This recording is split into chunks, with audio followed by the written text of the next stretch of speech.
हर घर तिरंगा हर घर स्वच्छता स्वच्छता का उत्सव स्वच्छता के संग बनासकांठा जिल्लो। Story report by Suresh Raval Banaskantha.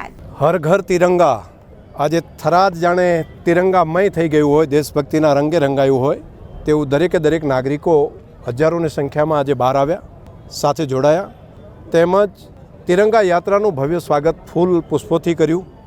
અલગ અલગ એની પરંપરાઓ પ્રમાણે પાઘડી સહિતનું સ્વાગત કરીને ફુલારોથી તિરંગાનું આન બાન અને શાન જળવાય તે પ્રમાણેનું સ્વાગત કર્યું। હું તમામ પ્રજાજનોનો હૃદયથી આભાર માનું છું।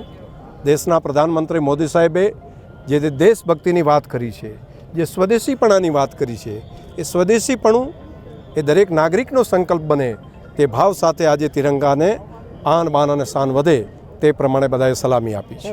ઓપરેશન સિંદૂરે દેશની અંદર દેશના દરેક નાગરિકની અંદર એ સ્વમાન અને સ્વાભિમાન જગાડ્યું છે। દરેક નાગરિકને લાગે છે કે આપણે પણ જે રીતે દુનિયાના બાકી ડેવલપ દેશો હતા તે ઓપરેશન કરી અને દુશ્મન દેશની ધરતી ઉપર જઈને દેશના દુશ્મનોને નેસ્તનાબૂદ કરવાનું કામ કરતા તેની વાર્તાઓ માત્ર પુસ્તકમાં સાંભળતા તેવું નહીં, આપણી બહાદુર સેનાએ દેશના પ્રધાનમંત્રી મોદી સાહેબના નેતૃત્વની અંદર આ બાબત પણ કરી બતાવી છે કે હવે ભારત એ નવું ભારત છે, હવે ભારત એ અલગ ભારત છે।